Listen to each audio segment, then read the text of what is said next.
Good evening. Welcome to our Flytrippers live video for the month of March. I'm Andrew. My colleague Evelyn is with me here, and we'll join in the conversation when we get to the question period. I will re-invite her to the video. We'll start by just introducing ourselves. Like I said, Flytrippers. We help you travel for less. Every month we do this duo of live videos. So one was yesterday, the other one's tonight, to help you with everything you need to know about travel. We help you by answering all your questions, but we also start with a little intro presentation. For the first video yesterday was travel rewards. So we have a presentation of the best deals of the month. There are currently 2 deals give you over $1,000 in free travel, which is pretty insane. So if you missed that, you can go and watch the replay. It's the best time to get started if you haven't, unfortunately, joined our readers who have earned $3 million. $3 million in free travel. That's as good as it's ever been. $1,000 with one welcome bonus just by getting the deals there. It's really good. So that was yesterday. Today is our video about all things travel. So our monthly theme of the video is food, traveling, food while you're on a trip. It's a little bit different than what we usually talk about. So I thought it was good to maybe have a little quick video on that. And then after that, if you have any questions, so for those who are there live, have any questions, not just about food when traveling, but anything about travel, whether it's the deals we talked about yesterday for travel rewards, whether it's destinations, whether it's tips, anything. I've been to 75 countries, so I can probably answer almost anything, and if not, I'll tell you how to find the answer. And so, yeah, we'll get started with the presentation. Very informal. Obviously, we start with these themes just to have a little bit of more structured content before we get into Q&A. Especially, we don't always have questions. People are shy, don't want to ask their questions. So this month we chose food when traveling. I was just in Asia for about a month. I got back a week ago, and in my personal Instagram, I was sharing stories of course, of food because it's Asia. Asian food is so delicious, and I got a lot of questions or comments that I was surprised that most people don't know these things. And I guess it's normal if you like so many things in the world of travel. If no one ever tells you and you don't travel that often, well, yeah, you can't know if no one tells you. So we're gonna tell you tonight very basics of traveling, getting food when traveling. I will disclaim this by saying I'm just about the least foodie traveler there is. Unfortunately, I love food. I just don't like to pay a lot for food. I don't like, yeah. Basically that's it. I'm just too cheap to go to a very nice restaurant. I don't like that. I'll be glad with the little steam buns I got on the street in Chongqing, China, that were like 8 buns for $2. Like I literally ate those every single day. Not for both meals, thankfully, but still I could have because they were really good and yeah, super cheap. So yeah. That being said, being a traveler who's been to 75 countries, I do have quite a few tips, pardon me, especially regarding how to save money on food when traveling, for the aforementioned reason that I'm cheap and I love to save money so I can travel more, because yeah, I like food, but I also like everything else about travel. And the one takeaway I would say first is you really should never, if you don't want to, I mean, you should never have to budget not a single dollar for food on your trips. What, you're not going to eat? No, you're going to eat. But I mean, you shouldn't have to budget an extra amount of money for food because you're not going to be spending a dollar on food at home. You just use your same budget that you would have been spending at home in Canada. And in a lot of countries, you're actually going to save money, so you can actually use what you're saving on food while traveling, like I do, like extremely often. I spend less on food while traveling compared to when I'm home, so I can use the savings to travel more, or to splurge on activities, or to splurge on hotels, whatever you want. So basically, yeah, you're going to spend whatever $200 on groceries at home. You're going to go out, let's say once per week at home, going out to the restaurant or getting takeout. That budget should be enough to get you through a week in another country if it gets you through a week at home. Obviously, it depends on the countries, but just about everywhere except Canada and the US, which are the two worst places in the world for travel in general, for hospitality in general, for food costs, for hotel costs, for everything really. So almost everywhere else you're going to save a lot of money. And the two best tips I would say for saving money is, and this is a real life story, and I won't name who, I won't name where, because it's not the point is not to shame them. It's just that it was I was traveling with an inexperienced traveler, and it showed right away the first day when we got to we were in a non-touristy city, very few tourists. So there was basically just one touristy place, one square, the only place in the whole city that was touristy. And the first thing my travel buddy said, "Well, let's go eat to at the restaurant right there on the square." I was like, "Wow, okay, yeah." And a lot of people don't know this, but just yeah, that's the worst thing you can do in terms of getting food at a reasonable cost, but also getting good food quality. It's avoid touristy areas as much as you can. Just go literally one street further. That's already much better. The key is really, and this is true for everything in travel, like one of our 6 best tips in our ebook, and my colleague Evelyn will put the link in the comments if you don't have it yet. Our ebook has 130, I think, 130 tips on everything related to travel. So one of them is really most important ones is to travel like locals live. So, or really how you live at home. You're not going to go out at the restaurant every single meal while you're here in Canada, right? Well, you can also do the same thing when you're traveling. So, without not necessarily having to get an Airbnb every time to have a full kitchen, but just getting like a quick grab and go, you know, cheap meal at a grocery store or whatever. That'll save you a lot of money, of course. But traveling like locals live also means going to eat where the locals eat.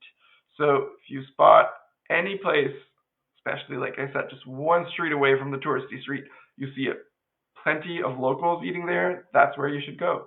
And just in general, like if you just see 2 restaurants hesitating, like one's full, one's empty, well, guess which one's probably better or cheaper? Well, it's probably the one that's full of people that know what they're doing and know they live there, so they know which place to go. So that's a very basic tip, but maybe you didn't know, and now you do. Another good tip doesn't apply to every country, obviously. Like if you're traveling in an English-speaking country, this won't work. But where there are English menus, go away. It's not to say that every single place that has an English menu is bad, but every single place that doesn't have an English menu is probably very good. Again, especially if there are locals already lined up there, eating there. You can so easily now get Google Translate. It's an app. You point your camera on the menu. It literally translates everything in 1 second, and you can read everything that's on the menu. But you know it's not a touristy place and not a place, yeah, that only targets tourists that never will have to go back there, and though so they don't care that much about quality or value or anything. Whereas the locals, well, you know, usually everything is better, as with just about everything in the world of travel. So that's really the basic tips for food while traveling in terms of restaurants. Like I said, grocery stores usually have, well, just like here in Canada, usually have sections with, you know, quick meals you can grab that are much cheaper than restaurants. You can do that for your lunches, let's say, and then you know splurge a little bit more for dinner. Street food, highly recommended in just about every country in the world. It's the only place, and I somewhat regret following this advice to some degree, but the only place people really told me, and even locals were telling me that my little weak Canadian stomach wouldn't like the New Delhi Delhi, you know, they call it the Delhi belly. People recommended not eating street food in Delhi, and I didn't because, well, these were locals, and I was trusting them. But I kind of regret it because I've ate street food in every other place in the world, never been sick, and usually love the flavors and the cost of street food. But yeah, Asia, for example, well, I'll say Southeast Asia and East Asia, highly recommended. I just spent a full month in Korea, China, Cambodia, a quick stop in Thailand. Obviously, the street food over there is delicious, so much cheaper than anything you'd get for the comparable quality here as well. So much much more food for your money for sure over there.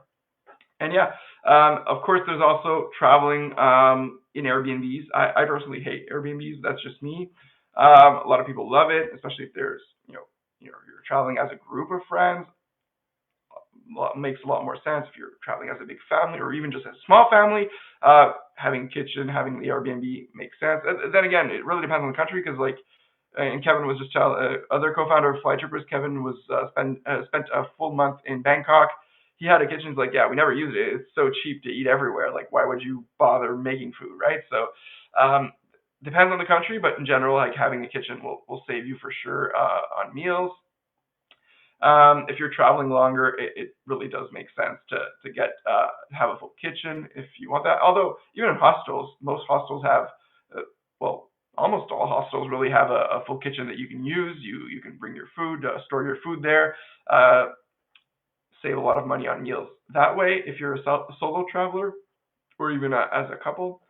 So yeah, so many ways. I think the most important thing is really to plan ahead, just like everything else in the world of travel. Have an idea of the food prices, which are one of the hardest prices to find in advance when you're doing the research. Whereas like hotels, it's obviously super easy to find the hotel price for any place in the world. Transport as well, everything's online. Food a little more complicated. You have to work a little harder, but Google Maps is a great example of most countries. You can search for restaurants over there, see the rating first of all, like 4.5 out of 5 is great, 3 out of 5 not so good. You'll have an idea of that. You'll also sometimes get the menu as pictures in the file or as a link to the website. Not as easy as comparing a train price from Chongqing, China to Chengdu in one click on transport websites, but still, it's doable if you want an idea of how food prices are in a country so that you can plan ahead.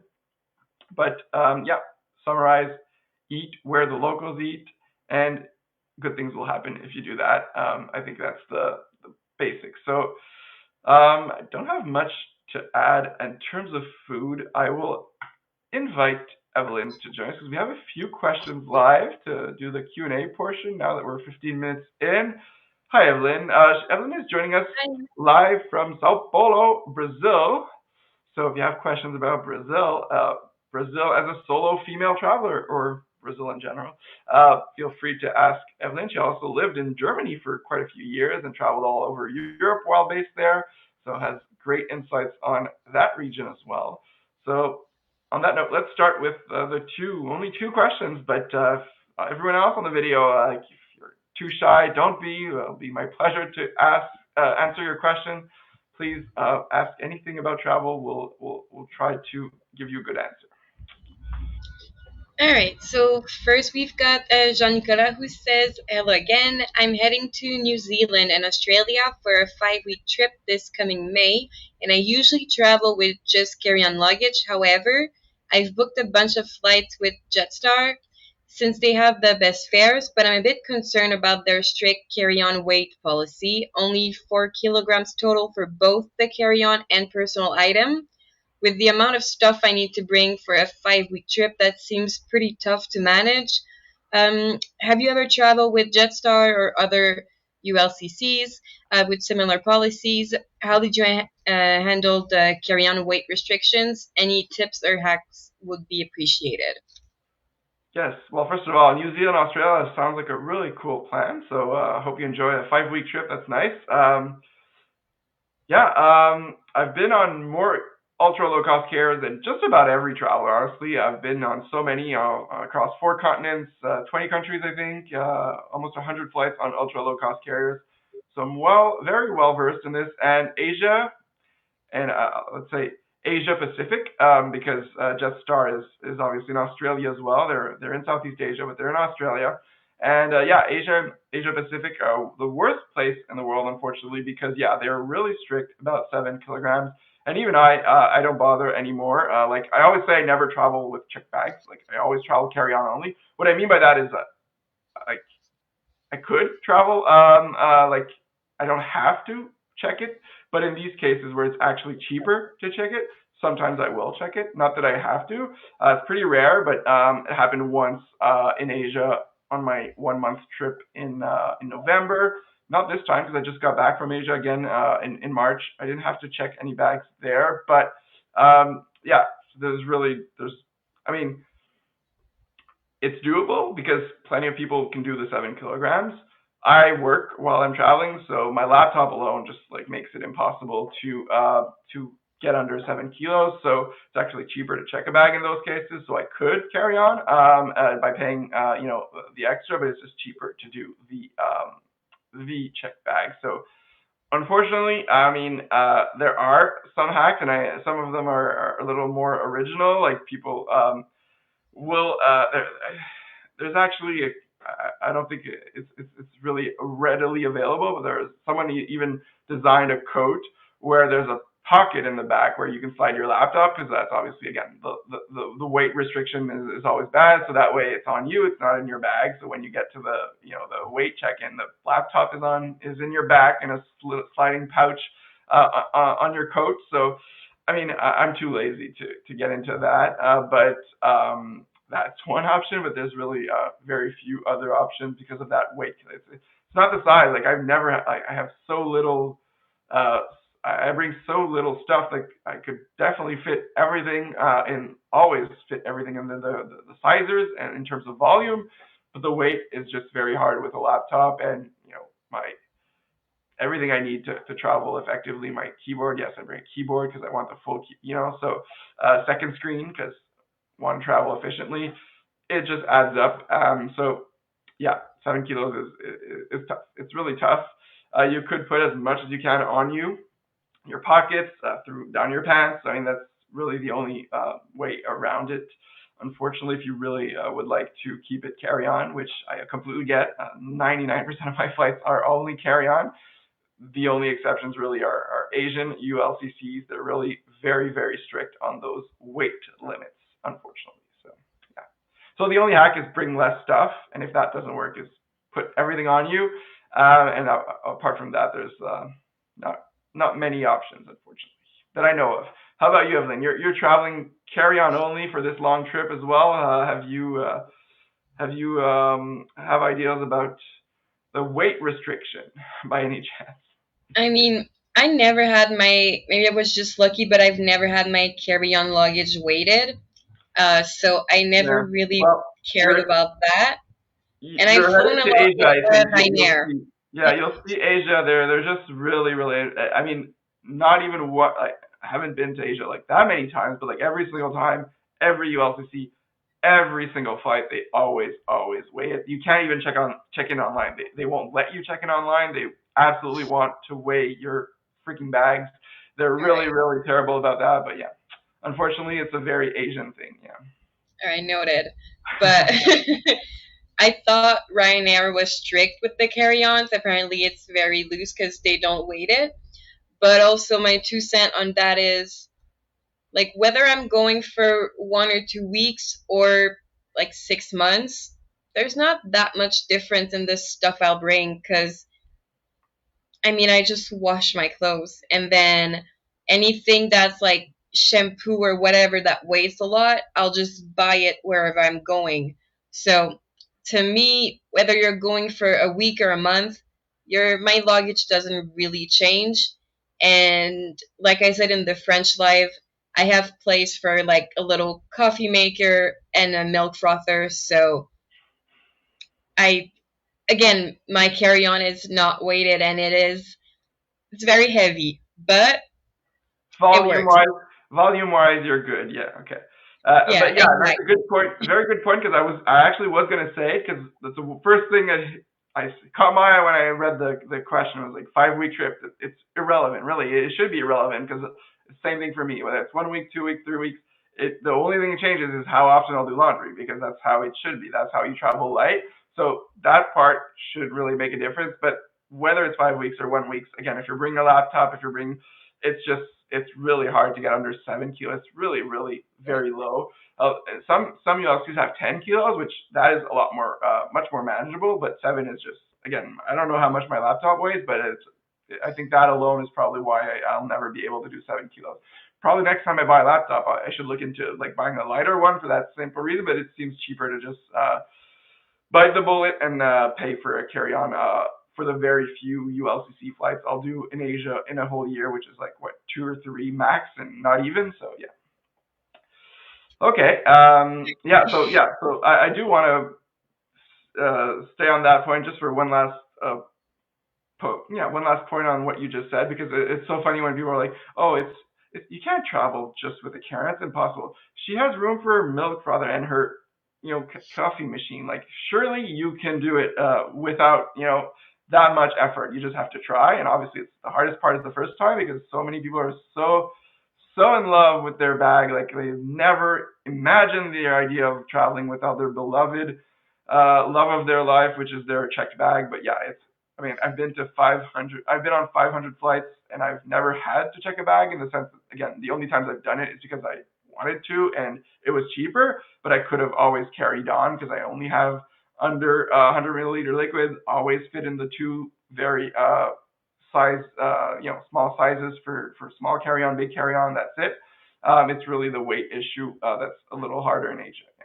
But yeah, try it. I've never heard of anyone be like, "Oh yeah, I tried traveling carry on only, and I'm gonna go back to bringing a checked bag." Like, said no one ever, because it's so much faster. Like, you waste so much time in airports waiting to go drop your bag, then to pick up your bag, then when you're going back to drop your bag, to pick up your bag, and then like, yeah. So it's just much better without a bag. Yeah.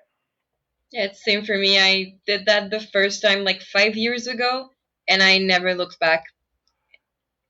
So I It's really carry on is the way. it's amazing, and it also forces you to, because again, of course, if you have a huge bag, obviously you're going to fill it. That's just like human nature. It's there, you're going to fill it. So that way, it forces you to just bring the essential, and yeah, bring less useless stuff. And even me, like, I just got back from 1 month in Asia, carry on only, and I got back. I was like, I brought too much stuff again, like, and it fit perfectly. It was nowhere near a lot of stuff for most people, but I was like, yeah, shouldn't have brought that. Shouldn't have brought that. I could have cut this and like be lighter. So next time I'll get even better. It's just, yeah, it's just much better to be light, traveling light. Yeah, there's still, even if we or carry on only, there's still useless stuff. Like, I have a big thing case to do my makeup, but I have not done it once since I've been here. But I have it just in case. So really, it's really feasible to go 5 weeks somewhere with carry on only. Well, your issue is more the weight, I think, than the space. Like, that weight, I don't know, just because of all the gear we need to work, which is also the next question, basically, from Etienne. Hi again. Any tips for working remotely in other countries? What to look for and avoid? Yes, hi again. You were there yesterday, I remember. So thanks for joining us again. That's a big. I don't know if it's that relevant for most travelers. That, most people are going to travel just like for actual, leisure and travel. But there's more and more people who can work remotely. Pardon me. And if you're working remotely, like, and I mean this in the most polite way, but why the hell would you work in Canada if you can work from anywhere? Like, that makes no sense. But here I am telling you this live from Canada. But at least I just got back from a month in Asia. But you know what I mean. So yeah, for those who are interested, like, the first, I don't know if your tip means you mean like the whole, like, from the basics, but I think the first step is to, yeah, if you want to travel more, like, the easiest way to travel more is to organize your life around that, and that means prioritizing a job that lets you work remotely. There's so many of them right now. Like, since the pandemic, it's grown exponentially.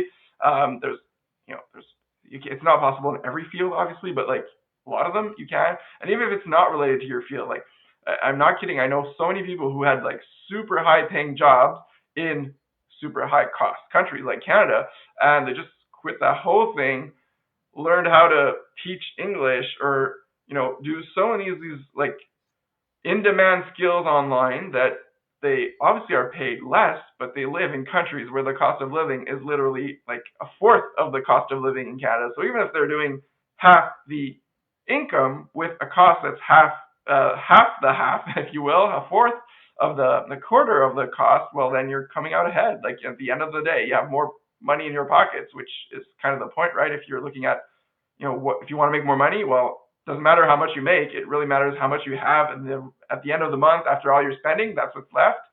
So yeah, working remotely can be a really, really good way to travel more. So that said, in terms of choosing a country, I think there's really not that much difference anymore. Like internet, obviously you want good internet. It's usually pretty good everywhere. Honestly, it's more the exception than the rule that it's not good. So I mean, I've been to 75 countries. I've never really had an issue. It's more within a country, and Evelyn was a good example because yesterday she was in the jungle in Brazil, and now she's in Sao Paulo, a city of 22 million, which is like three times the size of Toronto. Obviously, the internet's pretty good. It's going to be dependent on where exactly you're staying, obviously, like which. That's obviously going to be a criteria if you're renting an Airbnb. You have to make sure the Wi-Fi is good. If you're looking at a hotel, hostels, whatever, make sure the Wi-Fi is good. But it almost always is, especially if they specify it explicitly in the ad or whatever you call it, the Airbnb page or whatever. So yeah, that would be the first thing. Just make sure that you're in a place where it's a little bit more of a city, I guess. And then like if you want to visit like countryside, well, it just needs more organization to make sure you do have good internet, or plan it around the weekend so you take a couple of days off before whatever, and go off the grid for a couple of weeks. But even that, like I don't want to make it seem like there's like no internet anywhere. Like you can be in like the middle of nowhere and there'll still be really good internet. So yeah, I think that's the main thing. And then yeah, the last thing I would say, I'll let Evelyn put her grain of salt in there, but really looking at the cost of living, because if you're gonna work remotely and why do it in a super high cost country like Canada, or let's say like you know Spain or France, or like there are so many countries where it's going to be half the cost for food, for lodging, for activities, for transport.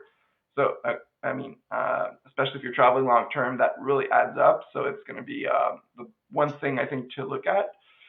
What to avoid? Yeah, I think one thing to avoid, I would add last thing, just like don't expect to be traveling at the same pace as you would if you're not working, right? Like if you're on a pure vacation, you can do like 6 cities in 2 weeks. Fine, that'll work. Like you're traveling full time. That's okay. If you're working, you can't do as much. Like you're gonna spend hours working, right? So just like take the time to spend more time in each city so that you can actually like get into a somewhat of a routine, even if it's just for 2 weeks, 3 weeks, a routine, then move on to another place. And everyone's different. Some people like very slow travel. Some people like faster travel. I think I'm more on the fast travel side, and Evelyn's on the more slow travel side. So she can maybe add a few things, because now you've been gone for 2 months in Brazil, and yeah. So what is your first time really like very long term, if you will, as working remotely?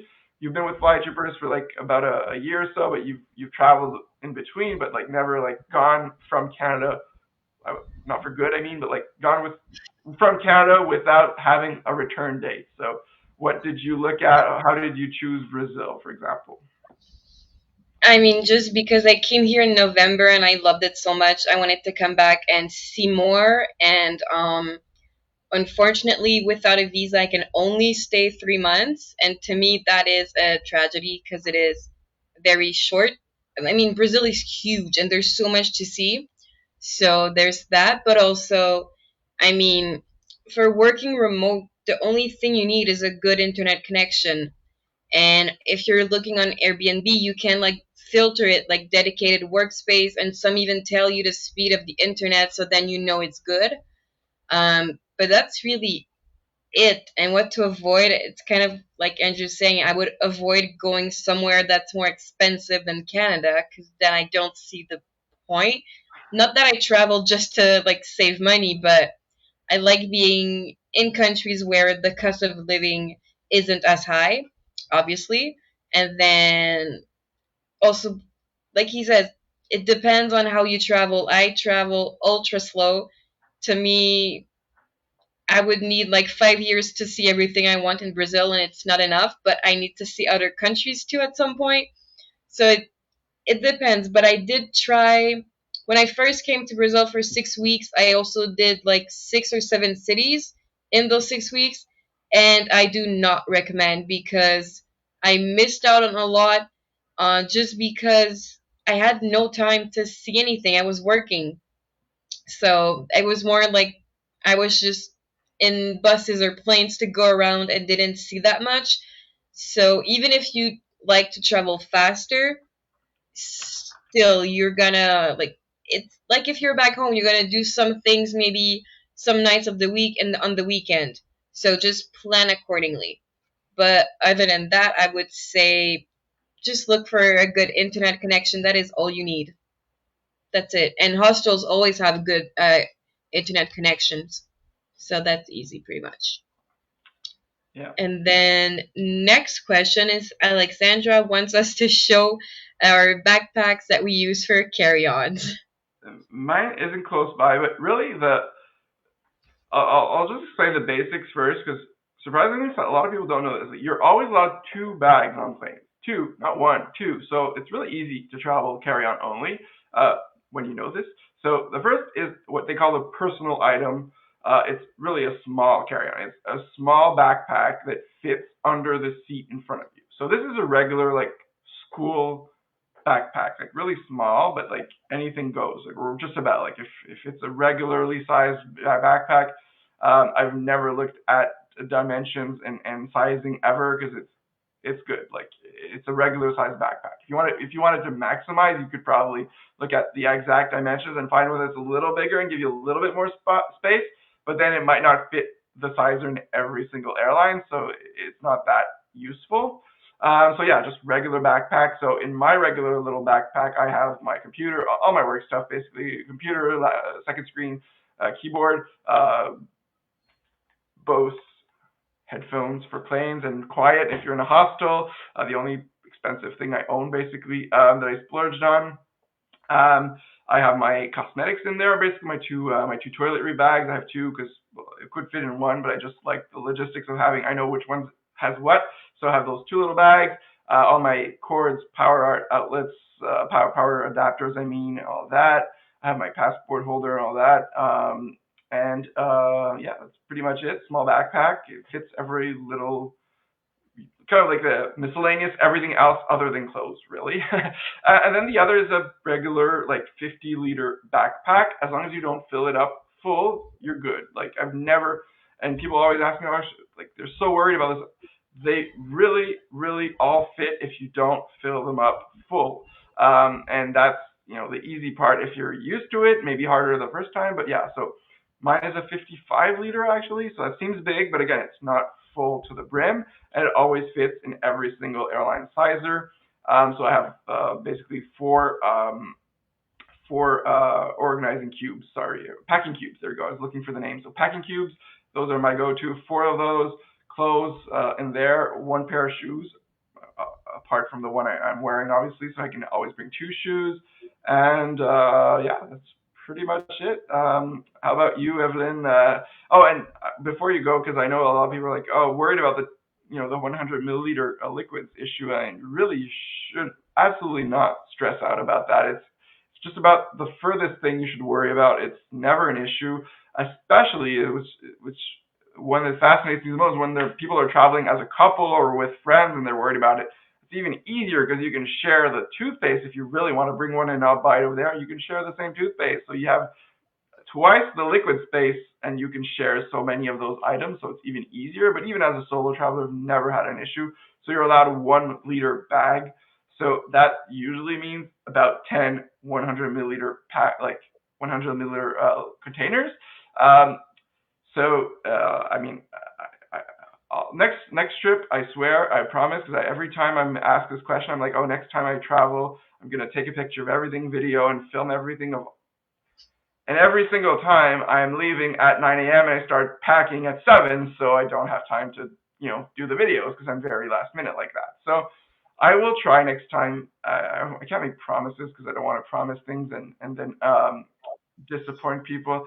I will try very hard to plan the day before, pack the day before at least, and then take videos of everything I have. But yeah, it's really very doable. I think I don't remember if it was on the last video that Evelyn said like worst case you can buy everything over there. It's really not the end of the world. Like it's probably going to cost you less too. Like if you're traveling in affordable countries, the toothpaste is going to be half the price that it is here. So you're actually going to save money if you bring back what you have left. So um, the one thing I would say, the two exceptions to that is sunscreen. That is one thing that, especially developing countries, just they don't wear it. So the only people who buy it are tourists. So the price is set accordingly. So I always have one of my 10 100 milliliter containers that is a bottle of sunscreen that makes sure I don't have to pay the whole big price there. If I'm going to a very sunny place and I think I'm going to be using two, I bring two because you really don't want to buy sunscreen in a developing countries because it's literally going to cost you $20 or even more. So and then everything else, like it's things that they buy over there, well, it's going to be cheaper than it is at home. And well, the only exception is if you have specific, I don't want to stereotype, but often women have very specific brands they want for cosmetics or face creams or whatever. Well, then you bring that's one of your 100 milliliter containers. And then everything else like toothpaste or whatever else you can buy over there. It's often the same brands, honestly. Colgate in China. You have the same Colgate if you want Colgate, so don't have to worry too much about that. One little thing I'd add, one trick I have for the liquids is that since you have your backpack and your carry-on, you're gonna place them in two separate bins for the security check. So then you can have two 1 liter liquid filled up like little bags and put them in two separate bins. So that way the person checking doesn't know that both of these bags are yours. So then you can have double the liquids that way. That's I've done that once, but since I knew I was coming back here in Brazil and I knew the prices were fine, because the first time I came here, I thought sunscreen was going to be crazy expensive. So basically, I had 1 liter of sunscreen split into 10 different little bottles, and then another little bag with like other things. But so yeah, that works if you want to bring twice the liquids. If you really need to, you can just split them in the bins. They'll never know it's you, and then it's all good. And other than that, like I travel with I'm a backpacker, but with a suitcase, but just the carry-on suitcase. And then so my backpack has a little cord thing so that I can put it on there instead of carrying it on my back. So that's the only special thing my backpack has, because or else it's really just all for my working gear. So laptop, cooling pad because my laptop loves to overheat, and I'm in hot countries, so I really need it. But that's pretty much it. It's nothing special. It's not. I don't even it's made for travel just because of that little strap that lets me like put it on my suitcase, but I think you can also do that without this strap. It's just gonna move more, but But yeah, it's but nothing special. But Alexandra, what I will promise is we'll have a post with recommendations of if we were to start from scratch. Because I have a backpack now, so I'm too cheap to change it until it actually gives out. But if I were to buy a new backpack, which one I'd get, and same thing for the small backpack. I mean, I've used it for about 15 years, still going strong. So unless it absolutely is not usable anymore, I'm probably going to keep using it because I'm cheap. But if I were to buy a new small backpack, I'll list that. And also, again, I just got back from a month in Asia, but I do plan to travel somewhere in April. So I will try very hard to film everything I have in both my backpacks and put that online on our website. So hopefully that helps. All right, so next we just have a comment from Catherine who was saying that just got back from a 5 week trip to Australia and New Zealand, and they brought a luggage weight device, which was really helpful. And to be aware that Jetstar are very strict, and they brought the extra weight package once from Melbourne to Queenstown, and it was worth it. And they even got a meal and $15 food credit on board. And that's kind of what Yanel's question after that is: the price of carry-ons that significant, that high in Asia? Well, from my experience, again, this might vary from one carrier to another, but it's not so much that it's that significant. It's just that sometimes the carry-on is the check bag is actually so cheap that it's cheaper than, because you have the 7 kilo allowance with carry-ons, and you have to basically add another 7 kilos if you pay more, and that sometimes is cheaper to just get a checked bag. Not always. It really depends. So you should always check when you're on the booking screen. But yeah, sometimes it can be cheaper. This is because it's a very different model in a lot of countries, whereas in Canada it's always been, the check bag's been much more expensive.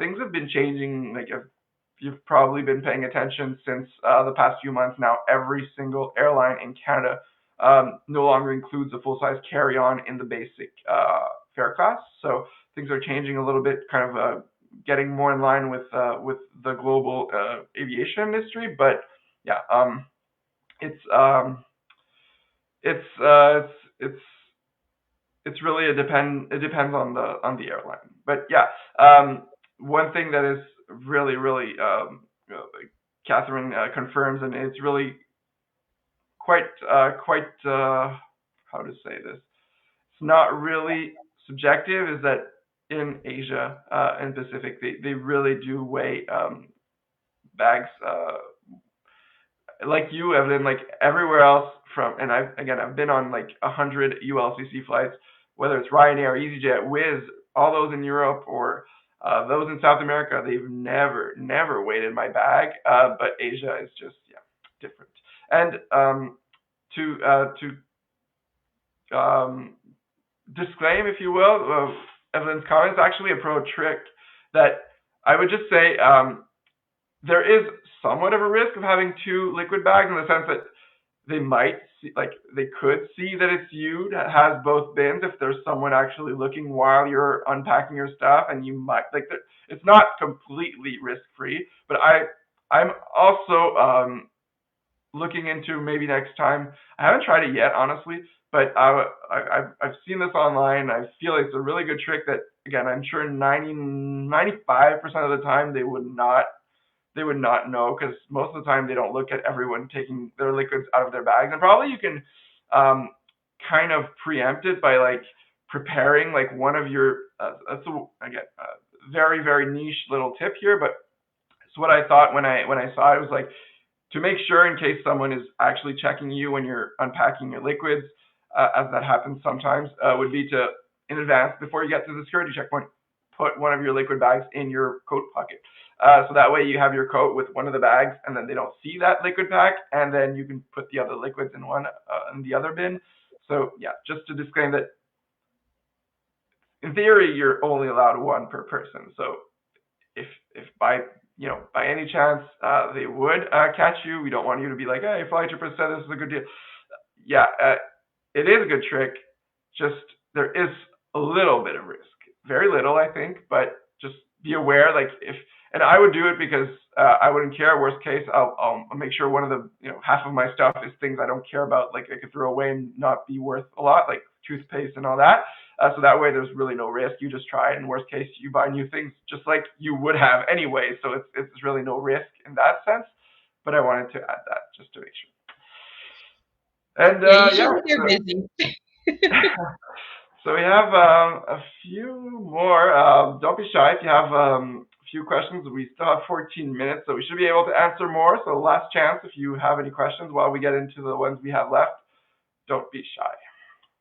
All right, so on that carry-on theme, so Jean-Nicolas is stating that the only issue is I'm planning to do a couple of treks in New Zealand, and the weather on South Island can be near 0 to 5 degrees, while I'm also heading to Cairns, where the temperatures will be around 25 to 30.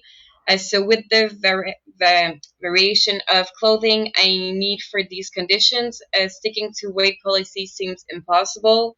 And I would just say wear your heaviest clothes on the plane. You might not want to do that, which makes sense. But if you don't want to pay more, you just have to wear everything. Well, and I'll specify that it's not really wear everything on the plane. It's really wear everything during your Yeah. check-in. That's it. Once you're on the plane, you can take, and that's what I did actually on this current trip to Asia. Not that I was close on the volume or anything, but I actually had to spend a few days in Whistler. It's not real cold. It's like if you're from Quebec or Ontario, like we are, like real cold. That's not what they have in BC, as much as they think it's cold. But I'm just kidding. But yeah, I was in Whistler before flying to Asia and warm country, so I didn't bring my winter coat, but I brought a winter-ish coat, a bit a bit warmer because I was like, I don't know, Whistler here. But and so I wore that all the time on the plane, and then I could just once I'm in the plane, you just throw it in the bin at the top. So yeah, for sure, put that helps. Like this, if you have a hoodie, if you're bringing one hoodie, which I normally always do in any country, at least one, I always wear it during the flight, so that way it takes up no space in my bags during the volume check or weight check in Asia. Yeah, exactly. You can take it off once you're on the plane. You don't need to keep like, I'm not saying wear 5 pants, but But the some do. heaviest stuff.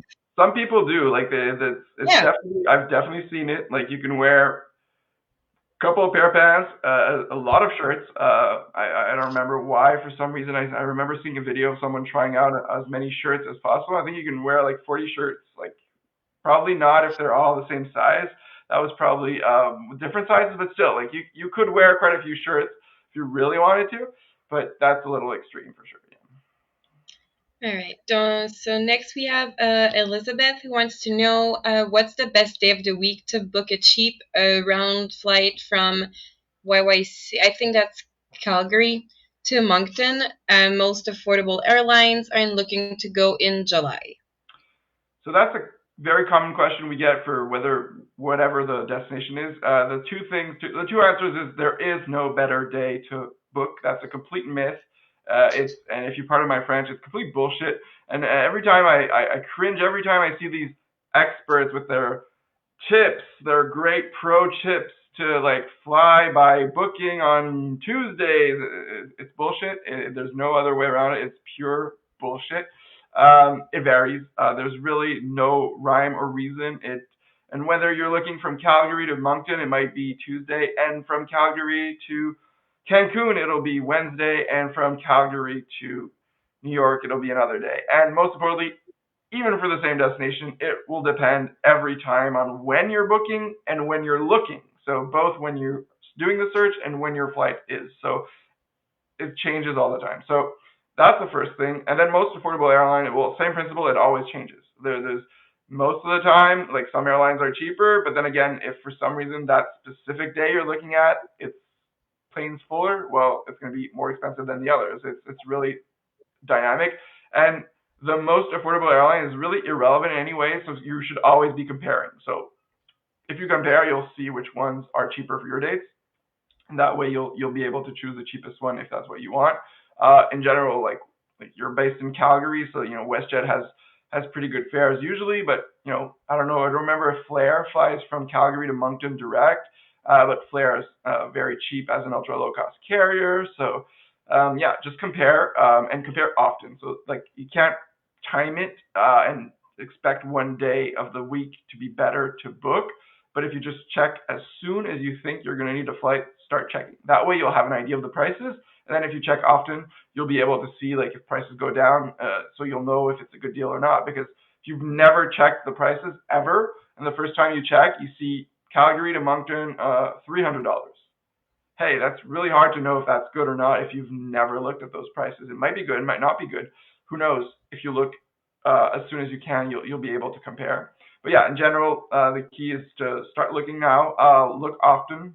Not saying every day, but it literally takes 3 seconds, right, to just go back and log into not log in. You don't have to log in. I mean, just to punch in skyscanner.com or Google Flights, whatever you prefer, an aggregator, and then I mean, I check flights. I do check flights just about every day because I travel a lot, but even if you do it just once a week for now, because it's still quite early, you'll probably be able to find a cheaper flight. Yeah.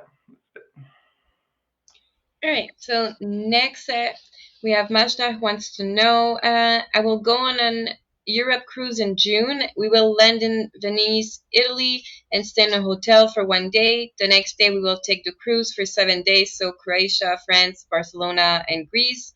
What is the best eSIM card for all those countries?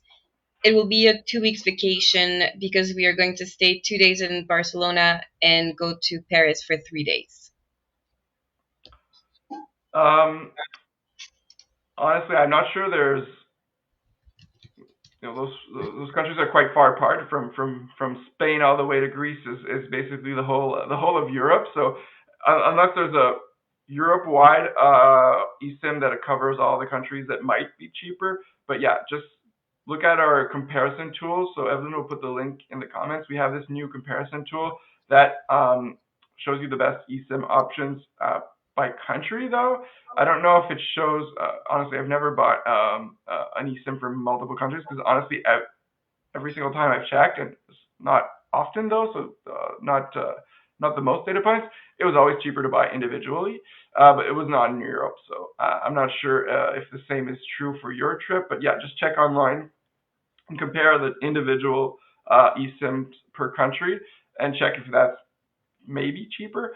And since it's Europe, a lot of those eSIMs do cover many countries, so it might be cheaper, might not. The only way to check is to look on your own. You'll see for those specific countries. So yeah, and then the best is really the cheapest. They're all the same. So eSIMs, for those who don't know, they're about a gazillion of these. There seem to be 3 new ones every single day because you and I, like, we could start an eSIM company right now today if we wanted to.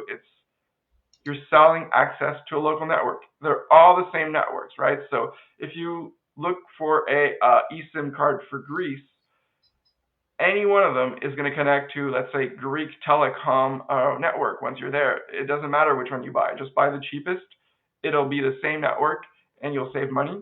So the best is the cheapest. And in your case, is the cheapest for, again, your 4 different countries or, individually for each country. But yeah, it's really sometimes cheaper, again, to buy for multiple countries or individually. So you have to check. Yeah, I would say also just when I check for one country and then read the fine print because the SIM card I had in Germany worked just as well in France, in Spain, in Greece. Even if it's a bit further, it still worked just fine. So, I mean, it worked the same. Even if in my case I didn't check it, I just arrived and noticed it still worked. But in your case, in the fine print, it'll say exactly where it still works. So um, that you just need one for the 2 weeks. All right. So next, so Alexandra's wondering about the brands for I think the backpacks and carry-ons, since it's a good investment and there's so many brands out there. Yeah, for sure. That's why I said I'm gonna do, like, what I'm gonna do is, like, if I wasn't cheap and I was like to start over and like get fully equipped from scratch, this is what I do.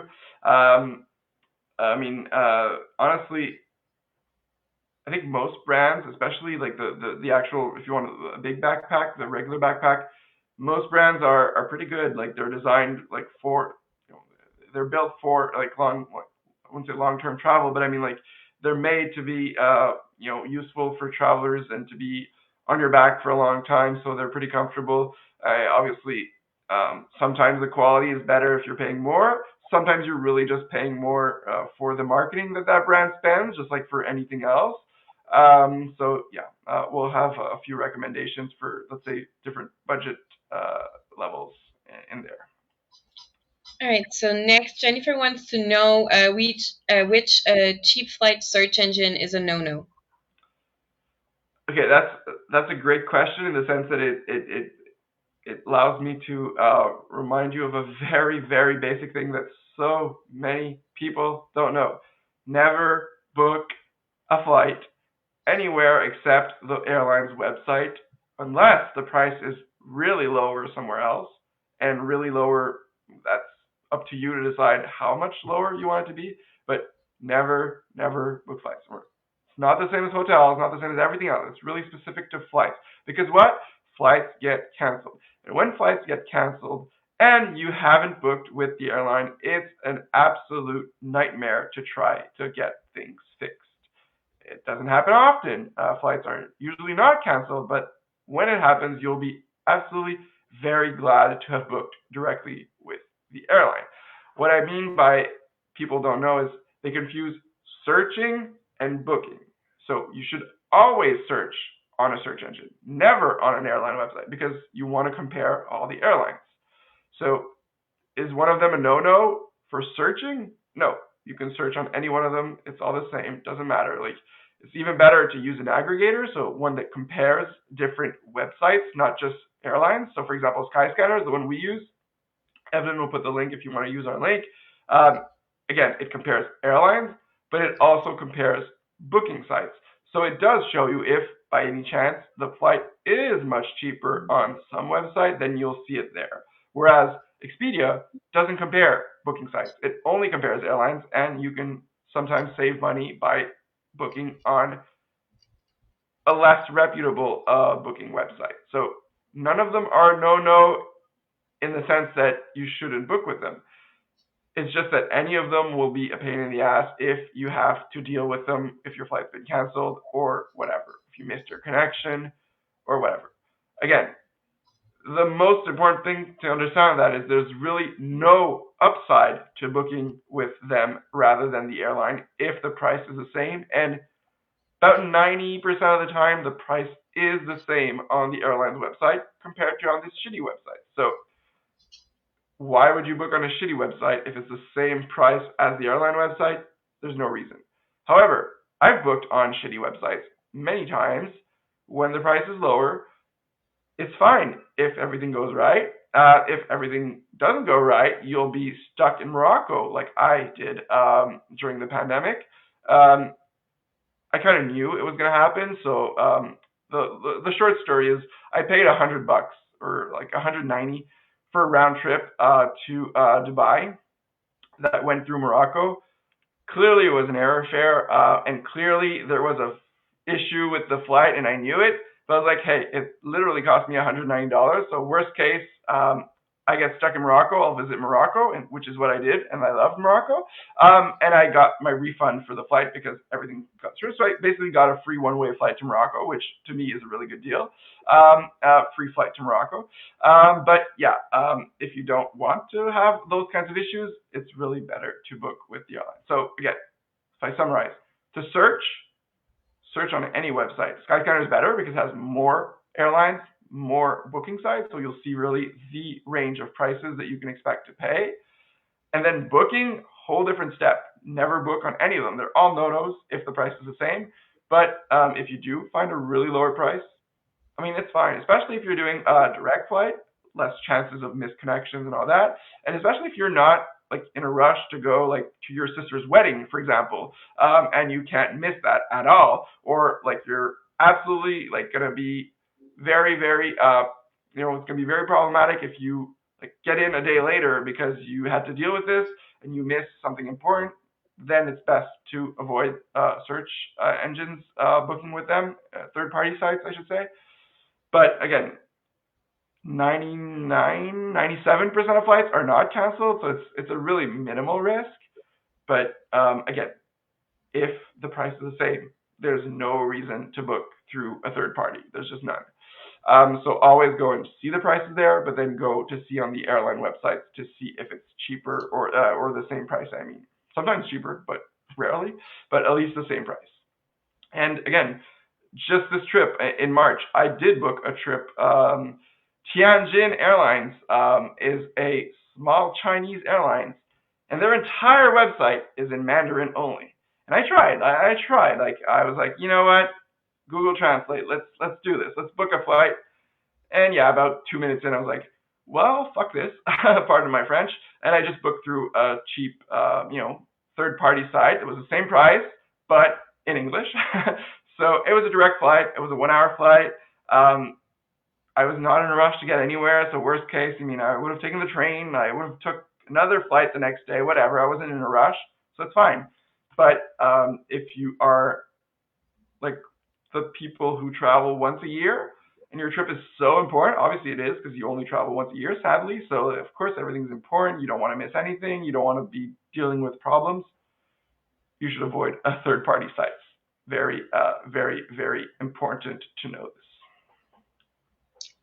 All right, so there's no question left. Just a comment from Mark saying that GigSky has a collab now with Visa, and you get 20% off if you have a Visa Infinite. Yeah, same thing So with items included. Mastercard, World Elite Mastercards. There's Flex Roam, I think. Well, anyways, another of those gazillion eSIM providers. So we'll have a post about that really soon, actually. So it's again, like it's really like you said. Sometimes it'll make the difference, but sometimes even with 20 whatever percent off, others are going to be cheaper. So it's always worth comparing. But yes, it's good to know that if you have a Visa Infinite card, no matter the bank, all Visa Infinite cards, it's a Visa benefit, not so much bank benefit. So all Visa Infinite cards, GigSky, and all World Elite Mastercards, Flex Roam. So if you use our comparison tool for the eSIMs, when you see GigSky and you have a Visa Infinite card, you know that you can actually get 29% off. So you can see if that makes it cheaper than the other options. Sometimes yes, sometimes no. So we'll have a detailed guide on that. But yeah, it's a new card benefit that Visa and MasterCard added in the last few months. So yeah, it was. It can be cheaper. I haven't traveled. The disclaimer with eSIMs, well, not a disclaimer, but what I do want to say is I have French. I'm not French. I don't live in France, but when I was in France, I got an international SIM card that works in 65 countries, which is so amazing. So I'd never have to worry about this in so many countries. I could just use my SIM card as I would anywhere. Don't have to do anything.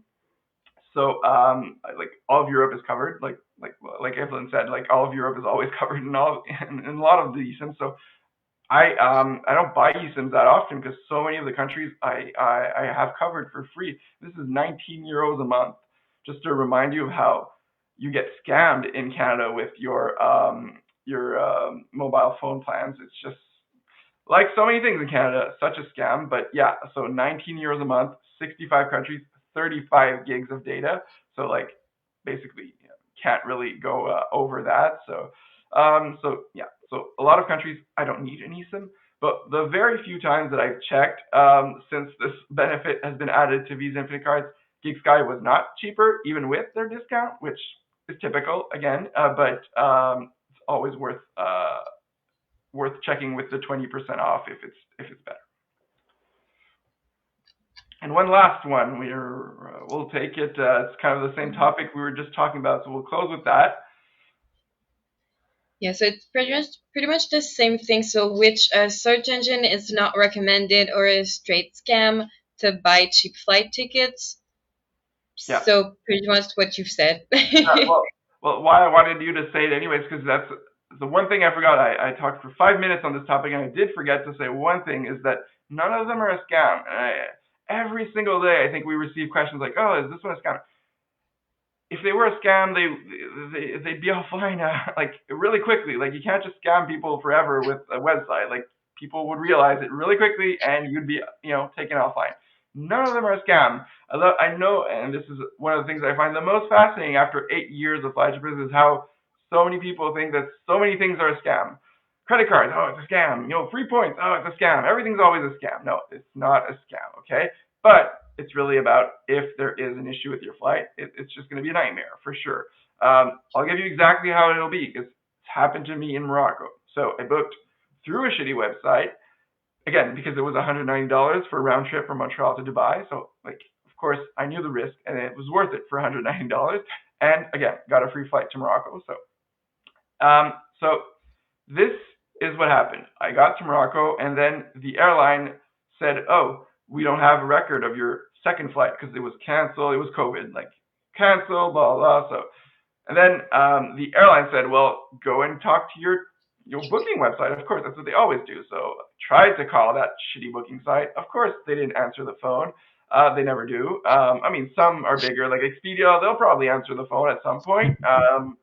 So, some are better than others, of course, the bigger ones that have actual customer service.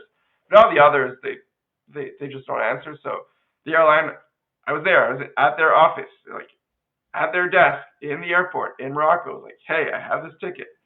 I said, I don't care. You book through a shitty website, deal with the shitty website. That's what they always do. And that's the reality. And so if you can't reach the shitty website, well, good luck. So yeah, that's why they're not recommended, any of them, if the price is the same. If the price is much cheaper, as it happens sometimes, it'll probably be fine. Like 97% of the time, everything's going to go fine. So it just depends on how much money has to be for you to save, for you to take that like 3% risk. And that's different for everyone. For me, like if it's like $50 cheaper, I'm not going to go through a shitty website. If it's $100 cheaper, I'll probably book through a shitty website, because again, I'm never in a rush to get anywhere, so I don't really care. But you might think differently about that. So thank you so much for everyone who's on this monthly video. We do them every month. So tomorrow is April. So we'll have a new one pretty soon. Not tomorrow, but I mean, we'll have the April videos very soon, and we'll be able to answer all your questions. In the meantime, we'll have plenty of content on our website. So have a nice evening, and thanks for joining us. Thank you. Bye-bye. Good night.